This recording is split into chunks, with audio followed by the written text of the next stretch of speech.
Buenas tardes, bendiciones a todos. Acá ya estamos nuevamente. Llegamos a las 6, ¿vieron? Llegamos. Parecía que no íbamos a llegar, pero llegamos. Por la gracia de Dios y la ayuda del Señor, acá estamos. A horario. Así que esperamos un ratito mientras compartimos unos mates acá.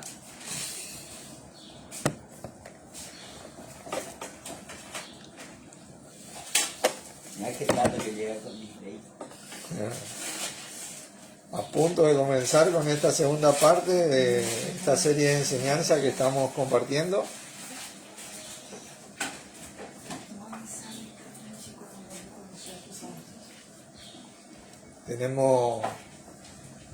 Es importante esta serie de enseñanza, ya que va a establecer desde cero hasta lo más que podamos la sana doctrina. Bueno, una de las enseñanzas, ¿no es cierto? No digo que sea la más importante, pero esta serie de enseñanzas sí va a establecer desde cero hasta lo más que podamos la sana doctrina, pero ¿para qué? Para llevarlo a la práctica. Uno aprende para vivir, no para saber simplemente. Así que bueno, vamos a ir orando despacito. Padre Santo, en el poderoso nombre de nuestro Señor Jesucristo, te agradecemos por estar juntos, reunidos en Él y en su nombre, tu Hijo Jesucristo, según tu voluntad, para poder así agradarte y poder un poco más aprender de vos, en Él, en nuestro Señor Jesucristo, y a vos, Señor, por ser nuestra cabeza, nuestra guía, y nuestro deseo primero en nuestros corazones. Gracias por poder implementar esto, que vos vivas en nuestros corazones, para poder servirte a medida que nos servimos los unos a los otros en el amor de Dios que es en vos, y así poder, como vos, ser olor fragante por medio tuyo, nuestro amado Padre. Te elevo esta serie de enseñanzas, lo que vamos a compartir hoy, la señal de internet, todos los que van a escuchar, que sea todo para tu gloria, para la gloria de nuestro bendito Padre por medio tuyo, y la edificación y el crecimiento del cuerpo de Cristo por medio tuyo, de parte de nuestro amado Padre. En el nombre de Jesucristo, amén. Amén. Bueno, hola Fernando, Dios te bendiga. El rescate de Dios hacia el hombre en Cristo Jesús, parte 2. Esta es la segunda parte de esta serie de enseñanza, así que capítulo 2. Nuevamente nos reencontramos en este segundo capítulo de esta serie de enseñanzas del rescate de Dios hacia el hombre en Cristo Jesús. Ahora, a medida que continuamos, vamos a volver a citar los primeros versos citados del capítulo anterior. ¿Y por qué?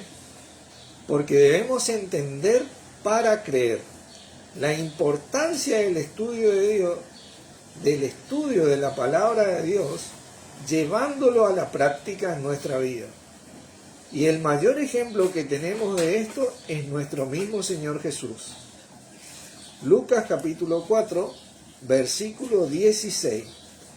Vino a Nazaret, donde se había criado, y en el día de reposo entró en la sinagoga conforme a su costumbre. Esta es la costumbre de nuestro Señor, y se levantó a leer. Vamos a leer hasta el 19, obvio. Y se le dio el libro del profeta Isaías, y habiendo abierto el libro, halló el lugar donde estaba escrito: El Espíritu del Señor está sobre mí, por cuanto me ha ungido para dar buenas nuevas a los pobres, me ha enviado a sanar a los quebrantados de corazón, a pregonar libertad a los cautivos y vista a los ciegos, a poner en libertad a los oprimidos, a predicar el año agradable del Señor. Ahora, ¿por qué citar estos versos? Muchos, como yo, conocemos las respuestas pero repasar siempre es importante para recordar y establecer la sana doctrina. Y los que no la conocen, como nosotros en su momento, seguramente quedarán inspirados por esto a fin de llevarlo a la práctica diaria en sus vidas. Miren, fue tan preciso lo que leyó nuestro Señor ahí, que cuando muchos lo aprendimos nos dimos cuenta de la importancia de estudiar la palabra como nuestro Señor Jesús lo hizo.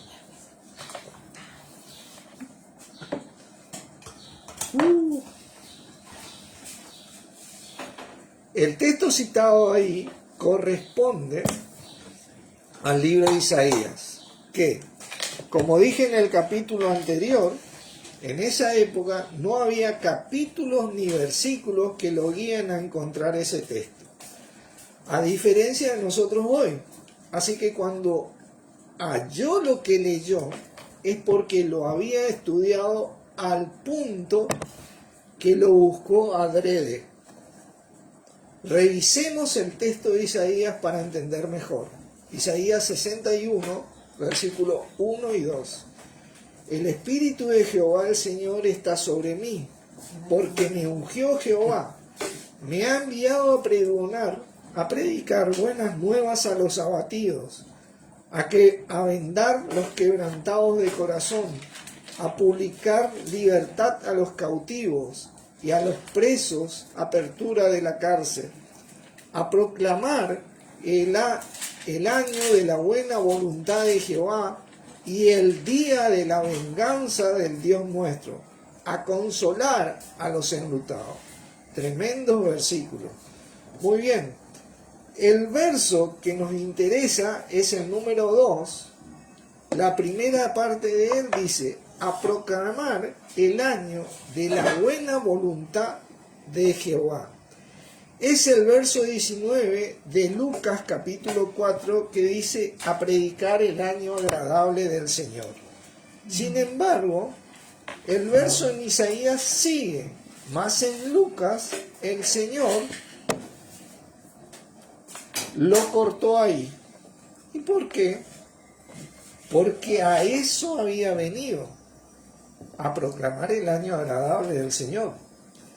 Él comenzaba su ministerio en ese año bendito que llamó a las ovejas de Israel, ya que en Isaías el verso cuando sigue dice: y el día de la venganza del Dios nuestro, a consolar a todos los enlutados.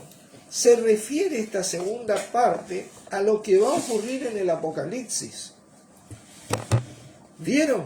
Nuestro Señor no vino, hola Janina, a esta segunda parte del verso de Isaías, el día de la venganza de nuestro Dios, todavía. Si hubiera leído todo ese fragmento, bueno, se habría complicado todo.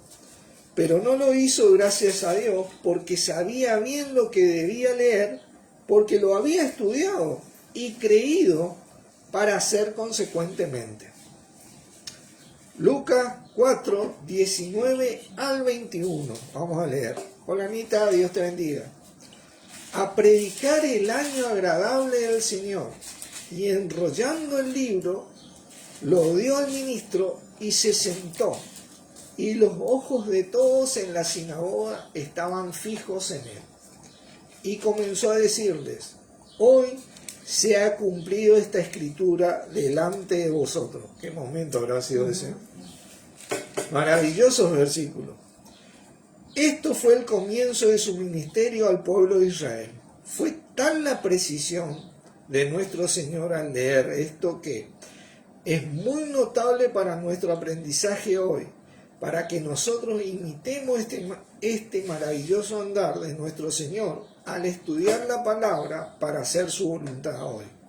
Sigamos.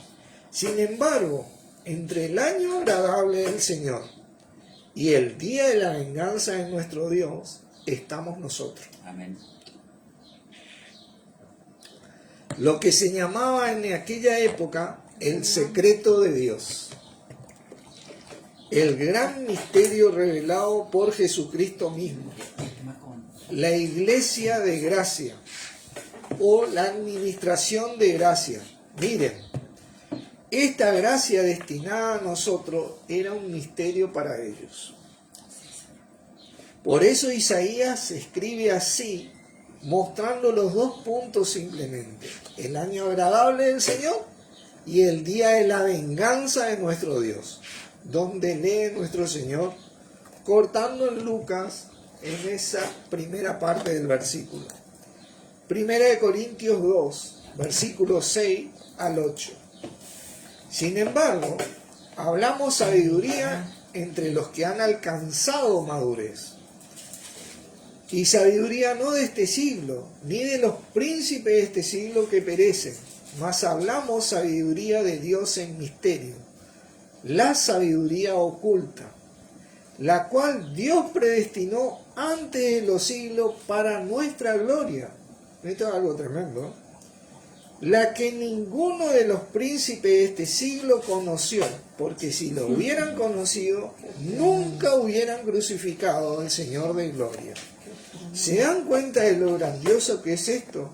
La precisión que tuvo nuestro Señor Jesús al citar ese relato y detenerse justo en medio de las dos revelaciones dadas, el año agradable del Señor y el día de la venganza de nuestro Dios. Eso sin duda alguna fue porque primeramente lo había estudiado en detalle y entendió que lo que debía compartir era simplemente lo que le iba a tocar en ese año agradable del Señor. Además, si el misterio secreto de Dios se hubiera sabido, jamás hubieran crucificado al Señor de gloria. Y ninguno de nosotros estaría acá. Directamente. ¿Qué precisión tiene la palabra de Dios? Primera de Pedro 1, 10 al 12. Los profetas que profetizaron de la gracia destinada ¿a quién? A vosotros, dicen. Inquirieron. 1, 10 al 12. Inquirieron y diligentemente indagaron acerca de esta salvación, escudriñando qué persona y qué tiempo indicaba el Espíritu de Cristo que estaba en ellos, el cual anunciaba los sufrimientos de Cristo y las glorias que vendrían tras ellos. A esto se le reveló que no para sí mismo, sino para nosotros administraban las cosas que ahora os son anunciadas por los que os han predicado el Evangelio por el Espíritu Santo enviado del cielo, cosas en las cuales anhelan mirar los ángeles. Tremendo versículo, maravillosos versículos. Anunciaban de antemano los sufrimientos de Cristo y las glorias que vendrían tras ellos. Los mismos dos puntos de Isaías: el año agradable del Señor y el día de la venganza de nuestro Dios. Eso nomás tenía revelado ellos. Los profetas de antaño indagaron e inquirieron diligentemente la gracia destinada a nosotros, y a ellos no se les reveló esta gracia, sino que lo único que sabían es que tenían que administrar todo para los que venían, nosotros. Ahí, como quien dice, esa coma entre Cristo y las glorias del verso 11 de Primera de Pedro, somos nosotros, quienes estamos viviendo después de la ascensión de Jesucristo resucitado y el día de Pentecostés, donde nuestro mismo Señor derramó el don de Espíritu Santo en esta gracia de Dios, para la gloria de nuestro mismo Dios y Padre, el cual es bendito por los siglos de los siglos. Amén. Muy bien. Dejando claro esto un poco más ahora, podemos seguir avanzando. Segunda de Timoteo, capítulo 2, versículo 15. Procura con diligencia presentarte a Dios aprobado como obrero, que no tiene de qué avergonzarse, que usa bien la palabra de verdad. ¿Qué versículo? Este verso ha sido bastante controversial mirando desde la línea en que yo y muchos de nosotros venimos. Sin embargo, hoy vamos a adentrarnos en él desde el punto didáctico y práctico en la palabra de Dios, para que el mensaje sea entendido a fin de ver principalmente este rescate de Dios hacia el hombre en Cristo Jesús. Veamos la parte didáctica. Esta frase usa bien en el verso 15 del capítulo 2 de 2 de Timoteo. Es una palabra compuesta en griego. Orfos, que significa derecho, recto, erguido. Y temno, que significa cortar, trazar y dividir. Orfos es en español. Los que aprendimos antes era la línea de que venía del inglés. ¿Cómo se traduce? En español es orfos. El diccionario Vine da una hermosa definición de esto. Vean, cortar recto. Se halla en 2 de Timoteo 2:15, que usa bien, que traza bien, manejando acertadamente, que traza rectamente la palabra de verdad. El significado pasó de la idea de cortar o dividir al sentido más general de tratar rectamente con una cosa. Lo que significa aquí no es la separación de uno de los pasajes de las Escrituras de otros, sino de las enseñanzas de las Escrituras de una manera precisa. Tremenda definición. Repito, cortar recto, que usa bien, que traza bien, manejando acertadamente, que traza rectamente la palabra de verdad. El significado pasó de la idea de cortar o dividir al sentido más general de tratar rectamente con una cosa. Lo que significa aquí no es la separación de unos pasajes de las Escrituras de otros, sino la enseñanza de las Escrituras de manera precisa. Tremenda definición. Básicamente lo que el verso te dice es que debes saber para utilizar lo que sabes. Para tratar rectamente con una cosa, como dice la definición, usando bien la palabra de verdad, nuestro manual de instrucciones. Hoy nosotros tenemos el Espíritu de Dios para entender su palabra y usarla como Dios y nuestro Señor desean, y no como nosotros deseamos. Es aquí cuando comenzamos a ver el lado práctico de esto. En este usar, al manejar acertadamente en cada situación la palabra de Dios, vamos a ver unos ejemplos de esto en la Biblia para ir corroborando el mensaje de este versículo. Hechos, capítulo 19. Vamos a leer del 1 al 6. Aconteció que entre tanto que Apolos estaba en Corintio, Pablo, después de recorrer las regiones superiores, vino a Efeso, y hallando a ciertos discípulos, les dijo: ¿recibisteis el Espíritu Santo cuando creísteis? Y ellos le dijeron: ni siquiera hemos oído si hay Espíritu Santo. Entonces dijo: ¿en qué pues fuisteis bautizados? Ellos dijeron: en el bautismo de Juan. Dijo Pablo: Juan bautizó con bautismo de arrepentimiento, con agua, ¿recuerdan?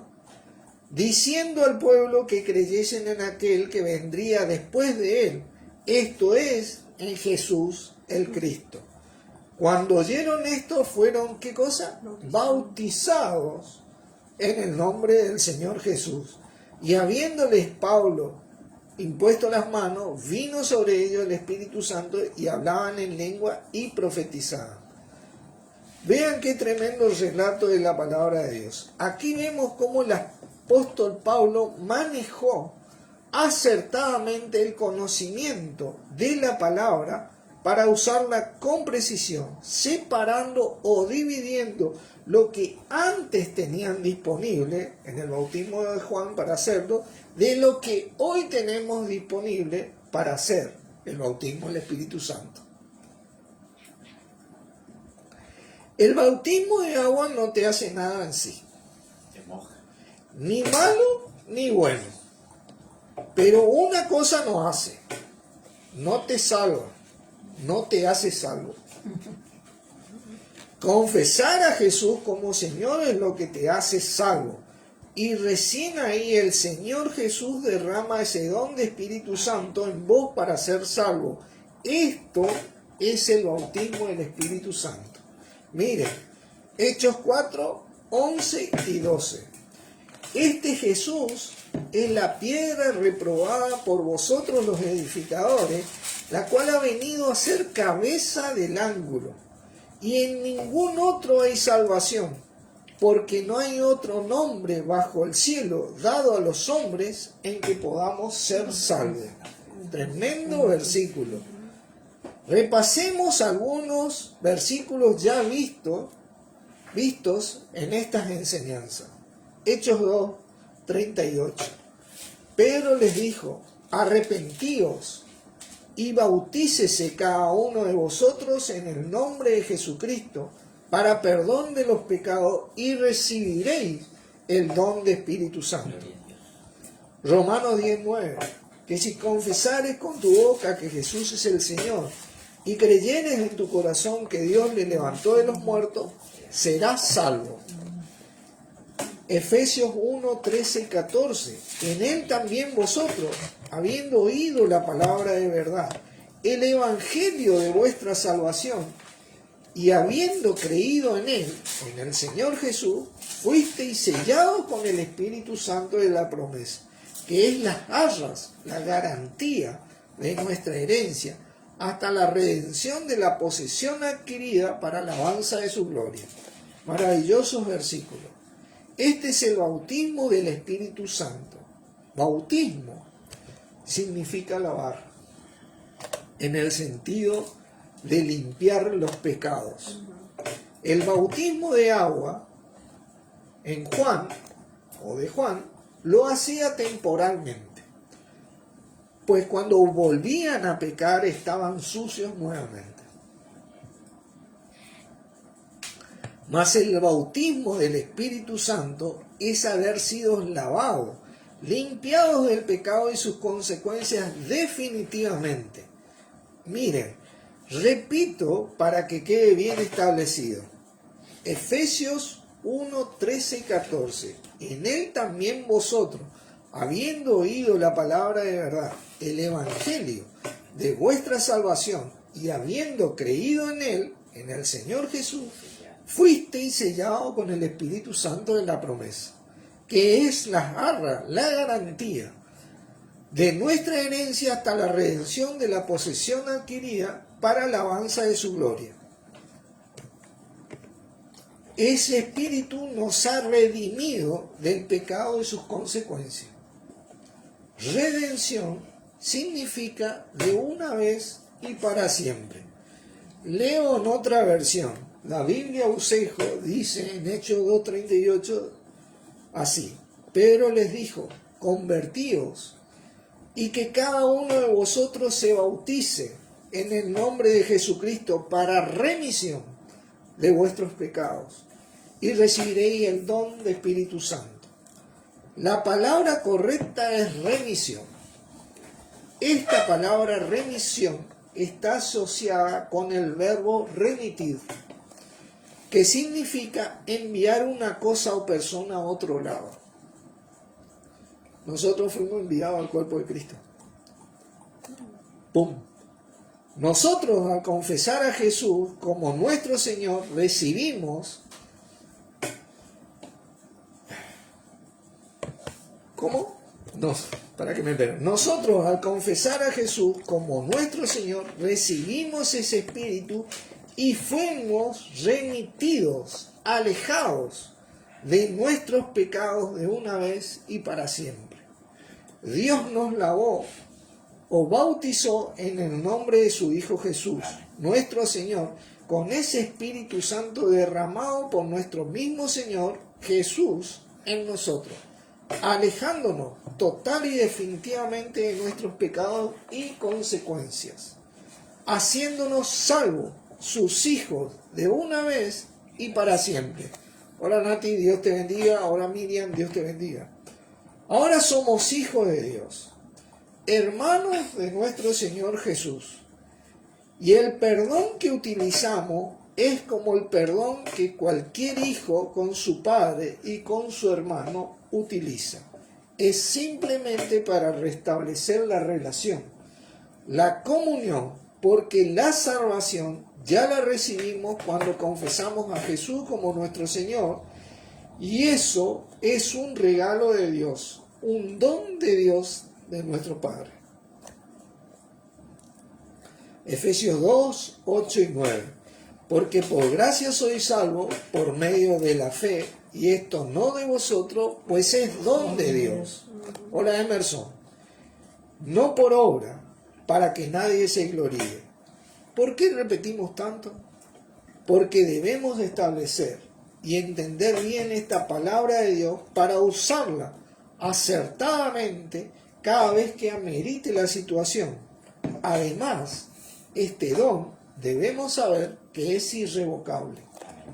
Romanos 11, 29 dice, porque irrevocables son los dones y el llamamiento de Dios. Maravilloso.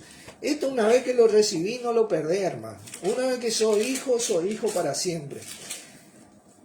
La obra de nuestro Señor Jesucristo es mayor a cualquier pecado después de confesar a Jesús como Señor que el hombre pueda cometer. No hay nada que te separe ahora de esto. Don significa regalo. Dios nos regaló en Cristo la salvación. Romanos 3, 21 al 25. Pero ahora, aparte de la ley, se ha manifestado la justicia de Dios, testificada por la ley y los profetas. La justicia de Dios por medio de la fe en Jesucristo, para todos los que creen en Él, porque no hay diferencia, por cuanto todos pecaron y están destituidos de la gloria de Dios, siendo justificados gratuitamente por su gracia, mediante la redención que es en Cristo Jesús, a quien Dios puso como propiciación por medio de la fe en su sangre para manifestar su justicia, a causa de haber pasado por alto en su paciencia los pecados pasados. Tremendo. Y Efesios 2, 11 al 16, que está más dirigido a nosotros, gentiles, ¿no? Por tanto, acordaos de que en otro tiempo vosotros, los gentiles, en cuanto a la carne, eran llamados incircuncisión por la llamada circuncisión hecha con mano en la carne. En aquel tiempo estaban, ¿qué? Sin Cristo, alejados de la ciudadanía de Israel y ajenos a los pactos de la promesa, sin esperanza y sin Dios en el mundo. Pero ahora en Cristo Jesús, vosotros que en otro tiempo estabais lejos, habéis sido hechos cercanos por la sangre de Cristo, porque Él es nuestra paz, que de ambos pueblos hizo uno, derribando la pared intermedia de separación, aboliendo en su carne las enemistades, la ley de los mandamientos expresados en ordenanza solo para Israel, para crear en sí mismo de los dos un solo y nuevo hombre, haciendo la paz, y mediante la cruz reconciliar con Dios a ambos en un solo cuerpo, matando en ella las enemistades. Qué maravilloso rescate de Dios hacia el hombre en Cristo Jesús. Hoy hemos sido liberados gratuitamente, justificados, salvados, bautizados, redimidos por la sangre de Cristo. Esto es usar acertadamente la palabra de verdad que leímos en 2 Timoteo 2:15. En este tipo de cosas vamos a centrar nuestro esfuerzo diligente, como dice el versículo, procurando ser aprobado por Dios antes que por los hombres, y los errados y malignos usos que hizo y hace de la palabra de Dios. 2 Timoteo 2:15 y 16. Procura con diligencia presentarte a Dios aprobado, como obrero que no tiene de qué avergonzarse, que usa bien la palabra de verdad, mas evita profanas y vanas palabrerías que conducirán más y más a la impiedad. Aquel que no se quiere sujetar a Cristo Jesús, hoy es el que procura ser aprobado por sí mismo y no por Dios o por los hombres, usando vanas palabrerías y profanas todas ellas sin duda, que conducen, te llevan a hacer más y más impiedad, en vez de sujetarse a nuestro Señor Jesús para usar acertadamente la palabra de Dios, conduciéndonos esta a la piedad, siendo así obreros diligentes aprobados por Dios mismo antes que por los hombres. Miren, esto siempre sucedió y han profanado muchos la palabra de Dios, que hoy por hoy aquellos que nos sujetamos al Señor Jesús podemos ver y entender para no ser engañados, al tener la guía en ese espíritu derramado en nosotros. Veamos un gran ejemplo de esto que ha estado allí desde hace muchos siglos. La verdad sobre el bautismo. Mateo 28, versículo 19. Dice, por tanto, id y haced discípulos. La Reina Valera 1960 y la mayoría de las revisiones dice esto. Bautizándolos en el nombre del Padre, del Hijo y del Espíritu Santo. Al mirar la iglesia del primer siglo en el libro de Hechos de los Apóstoles, esto nunca sucedió así, pues cada vez que bautizaban, lo hacían en el nombre de Jesús. A continuación cito un relato de Eusebio, que revisó mucho de lo concerniente a nuestro Señor, comenzando incrédulamente, ya que en primera instancia no creía que Jesús era el Cristo, el ungido de Dios.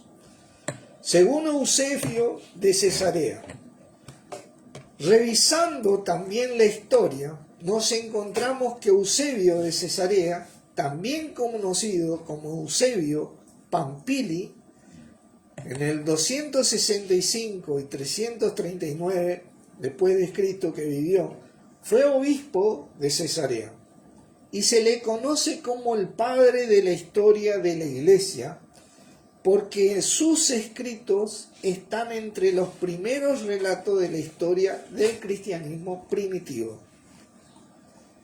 Cuando es proclamado obispo de Cesarea, tuvo acceso a la famosa biblioteca de Cesarea, donde constató el original de Mateo 28:19 entre los manuscritos más antiguos almacenados allí. Y este es su testimonio acerca de las palabras verdaderas que Mateo plasmó en su evangelio, en el capítulo 28, versículo 19. Libro 3, capítulo 6, página 152, apéndice 132.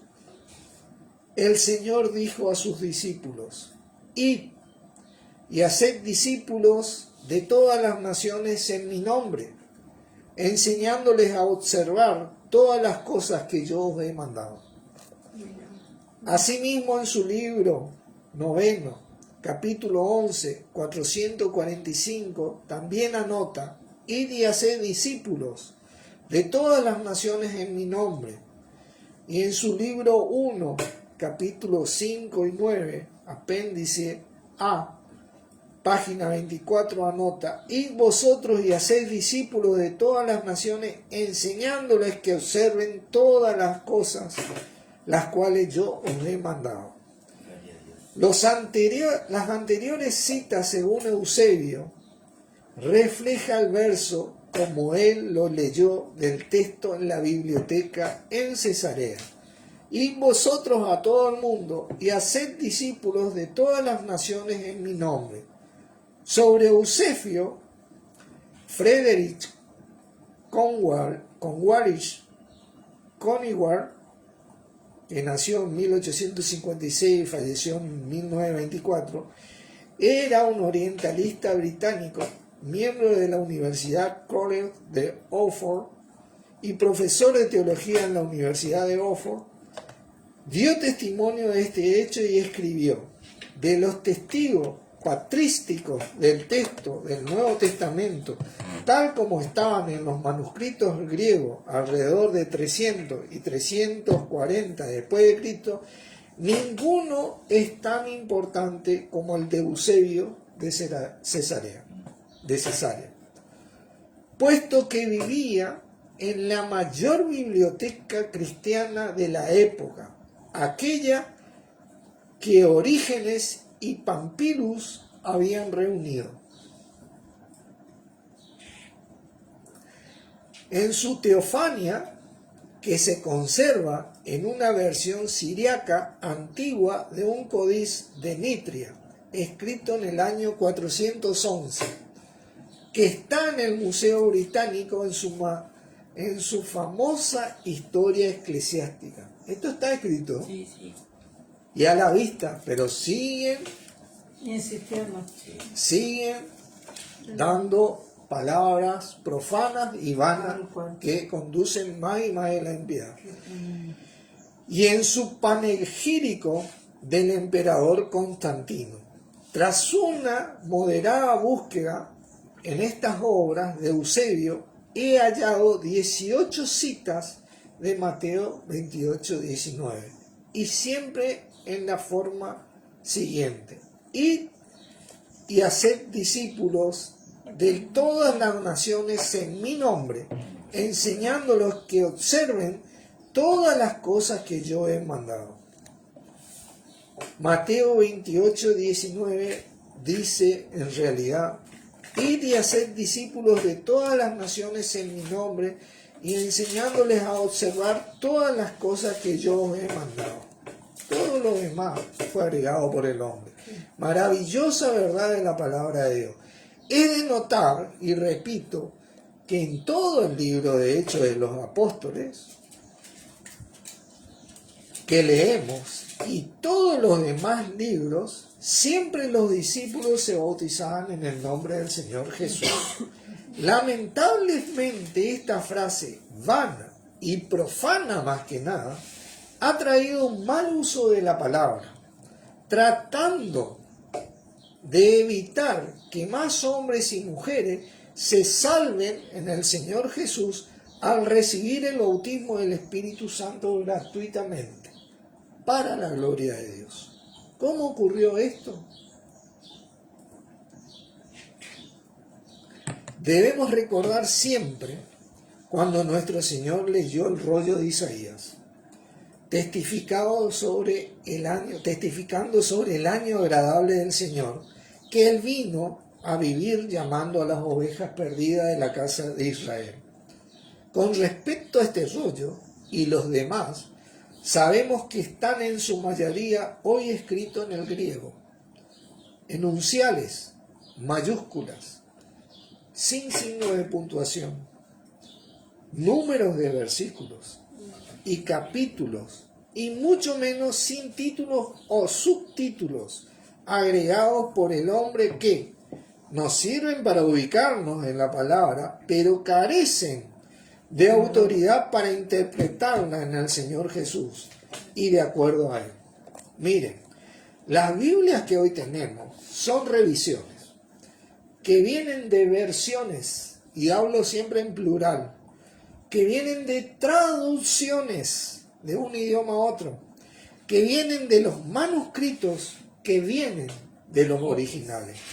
Por ello es indispensable el Espíritu de Dios en nosotros y el estudio de la palabra de Dios responsable, a fin de que procuremos con diligencia presentarnos a Dios aprobado en nuestro Señor y como nuestro Señor, usando acertadamente en cada situación la palabra de verdad. Como ven y sabrán, el hombre a lo largo de la historia, muchos de ellos han dejado de procurar presentarse a Dios aprobado, usando vanas y profanas palabrerías que conducen a la impiedad en vez de conducir a la piedad, al rescate de Dios hacia el hombre en Cristo Jesús, y a que éste lo disfrute y disfrute de dicho rescate. ¿Y cómo lo ha hecho? Bueno, introduciendo en las Biblias estas vanas y palabras profanas, como vimos en el ejemplo citado. Es por esto que nos exhortamos al estudio de la palabra en este día y tiempo, que la información está disponible hoy en todos los celulares. Por ejemplo, estamos en la era de la información, gracias a Dios, a diferencia de tiempos antiguos. A un clic de saber. Hoy podemos saber a medida que somos guiados por ese Espíritu de Cristo en el estudio responsable de la palabra de Dios para un uso acertado en cada situación de nuestras vidas y de los que quieren creer. Amén.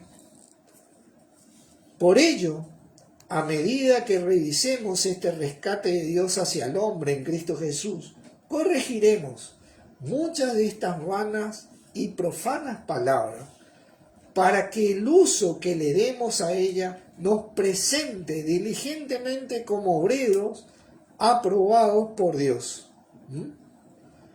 en nuestro Señor Jesús y como nuestro Señor Jesús, siendo nuestro ejemplo vivo y santo a seguir de parte de Dios. Cerremos este capítulo con este gran ejemplo de la palabra del Señor citado en el libro de Hechos, capítulo 16, versículo 29 al 33. Él entonces, pidiendo luz, se precipitó adentro y temblando se postró a los pies de Pablo y de Silas. Hechos 16, 29 al 33. Y sacándolos, les dijo: Señores, ¿qué debo hacer para ser salvo? Ellos le dijeron: Cree en el Señor Jesucristo y serás ¿qué? Salvo tú y tu casa. Y le hablaron la palabra del Señor a él y a todos los que estaban en sus casas. Y él, tomándolos en aquella misma hora de la noche, les lavó las heridas y enseguida, ¿qué dice? Se bautizó él con todos los suyos. Tremendo versículo. Después, si pueden, lean todo el relato. Y como les dije, si quieren conocer quién es nuestro Señor, el rescate de Dios hacia el hombre y su función hoy y lo que logró para los que creen en Él, lean las 7 epístolas para comenzar. Nos vemos en el próximo capítulo. Dios los bendiga. Amén. Gracias, hermano. Dios los bendiga. Espero que les sirva. Oramos. Padre Santo, en el nombre de nuestro Señor Jesucristo, te agradecemos por poder ver tu palabra, tu santísima palabra, referida a nuestro mismo Señor Jesucristo, para poder ser nuestra guía y cómo podemos usarla en cada situación nuestra, como lo usó nuestro Señor y como la usa, siendo Él hoy nuestra guía, para poder serte agradable y olor fragante por medio de Él, como lo fue Él y lo es. En el nombre de Él te agradecemos, Jesucristo. Amén. Amén. Bendiciones, hermanos. Gracias por estar.